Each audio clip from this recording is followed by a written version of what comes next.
nini asalaki accident na mutuka anokende hôpital bazwi bayeni ala secrétaire babakuna kolora ya nini bazwi bakangi yango basala examen te baboyi batie bilamba babe biso batondima bazwa biso charge ebembe toboyi na biso toboyi azala mwasi na bana bazwala mwasi na bana bateste bango aza nanga te ya baloba makambo oyo batika kokosa bato bazokosa 13 ka 8 Dubai toverifie bango bango bazowangana Nzambe Congo, my God. Information eza ya lokuta bazolekisa yango na batelevizio kokosa kie eza na 15K soki 13K et consort ezoleka mpe na batelevizio. C'est bizarre. Bango batuna ba médecin bakomi kowangana oh non information ewiti epa na biso te ewiti na media ewiti na boye na boye bakanga porte wana lelo baobima te bakanga porte wana lelo baobima te bakanga porte wana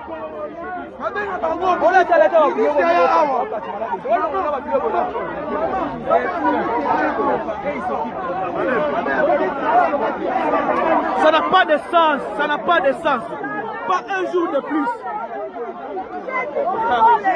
Jeudi. Oh Congo, my God. Botala, zala kene penalty liboso ya mutuka. Bomo la mutuka, papa. Le mwana tata la mutuka na bango wana. Oyo mutuka ya soki opération 001. Numéro plaque déjà na yango 001 opération 001. Bakomi ko démentir, oh non, ba fausse information, ezo le kana TV wana. Batu ba uti Dubai na hôtel moko aboyi ko kena isolement. Mais kuna balobi ba memi akena isolement. Baza au Costa, donc ba information wana nyonso ekomi vraiment ya lokuta. Eh, Congo eza moi bébé. Maman lobata na nuboye, pardon. Congo eza robeba. Bapesi kote ba résultat te. Baye abalobi bayaki ko ba isoler biso to boyi. Bangwana, filme bango. Bango Noto kangi bango barobima te. Baza la kati barobima te. Boya kinana.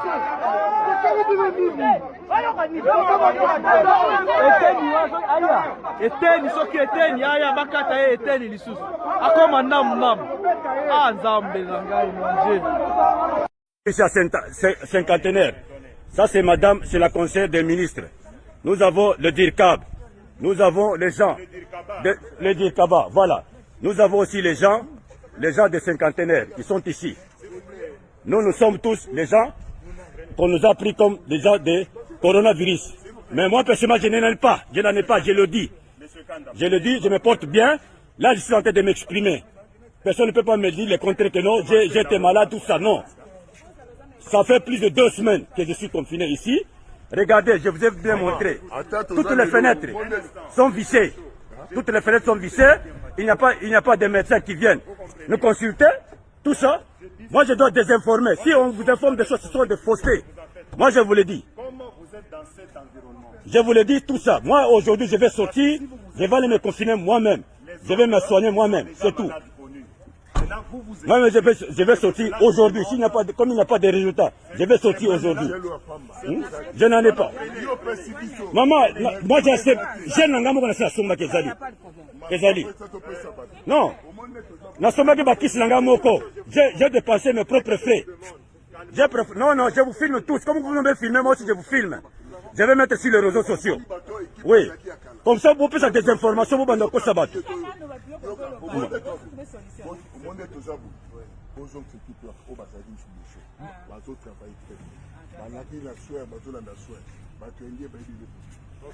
d'abord le masque.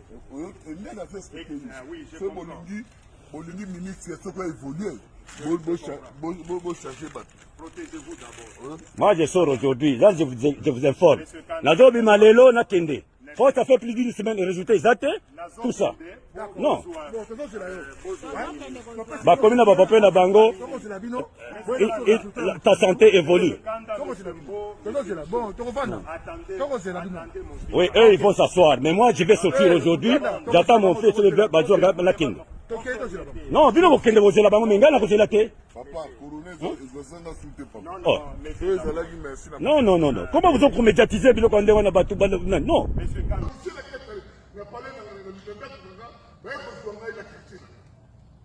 Personnalité n'est pas d'abord.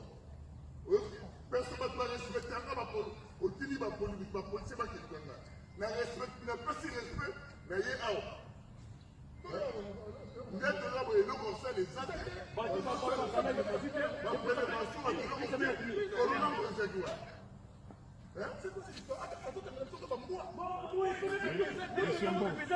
Monsieur Mbo, je vous demande. S'il vous plaît. Non, monsieur, c'est vous plaît. Moi, aujourd'hui, je fais partie. La population de notre adresse, la pété. Ok, monsieur Mbo. Oui. Essayez un peu de vous calmer. Non, tu te calmes combien de fois? Tu te calmes combien de fois? Monsieur Mbo. Non, tu te calmes combien de fois? Est-ce que monsieur, il y a quelque chose que vous avez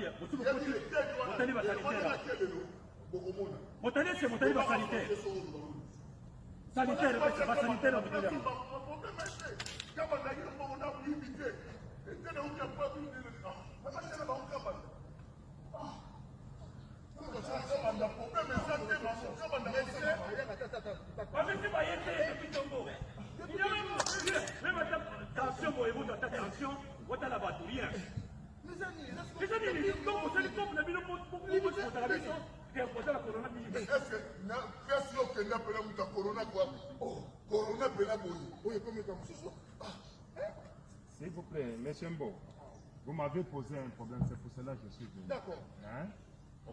Je vous demande un peu, s'il vous plaît, papa. Je vous demande un peu. Non, combien de temps vous avez S'il vous plaît. C'est monsieur Kanda, non? Oui, c'est monsieur Kanda, oui. Monsieur Kanda, on était avec vous ce jour-là, non? J'ai compris, mais il y a deux fois. Maintenant, regardez, moi je viens d'être informé, je suis arrivé. Vous comprenez? Et quand j'arrive, c'est pour que je puisse avoir des éléments à présenter pour trouver une solution. Hein? Je vous comprends parce que vous m'aviez posé deux problèmes.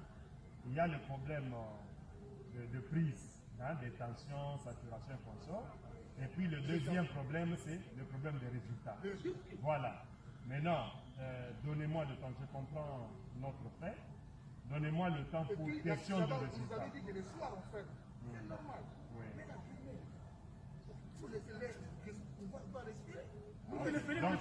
Donc, comme on a fermé là, vous n'avez pas l'air dedans. C'est ça que vous avez dit. On n'est pas des prisonniers quand même.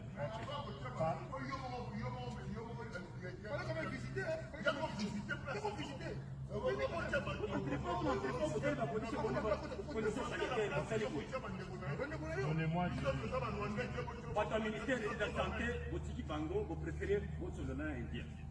Indien pour le point de la ville. Non, j'ai causé avec tout le monde. J'ai causé. Non, moi, je ne vais pas me faire ma table, on va l'écouter. Non, On va l'écouter. Votre ministère de la Santé, vous avez bien.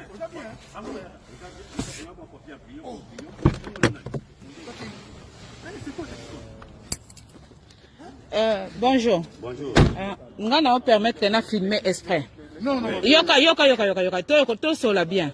To sola bien. Naza, comment on a Thérèse quand naza ndeko na bino. Naza donc conseiller nursing na cabinet. Naza pe moi na poto. De toyebani. Na ngisi ko to sola langage. Tete non. Toyebani na yoka na bisa yo parce que na lobi toyebani na sens nini. Tovandi na poto, naza infirmière, na tsala kuna, na yebi ba condition.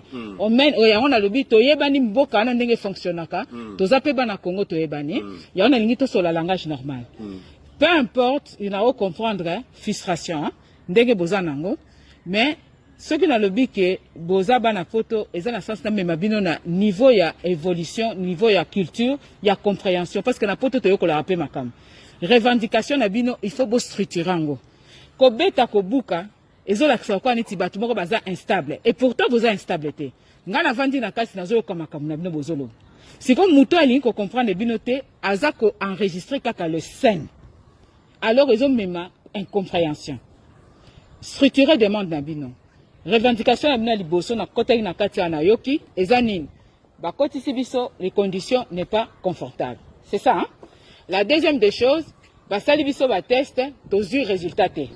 La troisième des choses, toza awa, tozo visite, il y a ba personnel, il y a soin te pour ba visiter biso. C'est ça, non? Quatrième année.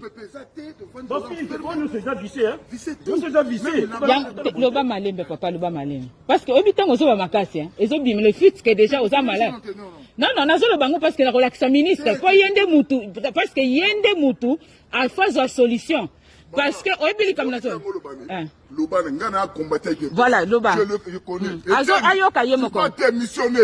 Ce qui est banda, c'est un poste, makambo et sate. Aux autres travail ma bé, n'a pas eu sango fachi. Voilà. Faut démissionner. Aux autres ici des personnes. Oui, s'il vous plaît. Yo soya engagé hôpital, sans visite, sans nuit. Yo outil poto avant de contraire.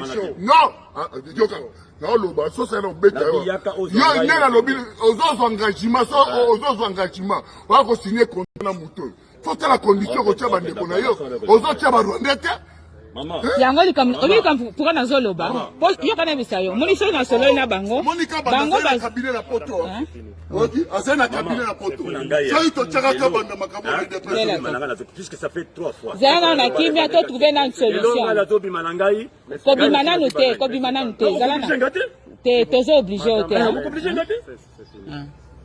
s'il vous plaît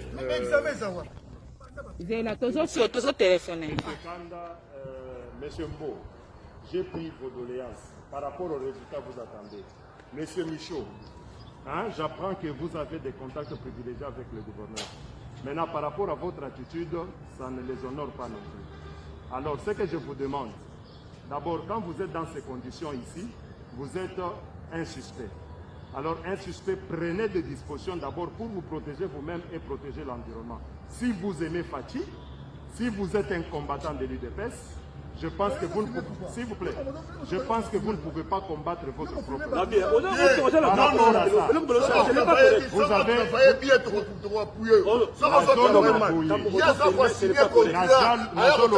prenez d'abord, vous n'êtes pas à l'écart, prenez d'abord le masque. Prenez d'abord le masque pour d'abord vous protéger. On va faire la photo, des informations.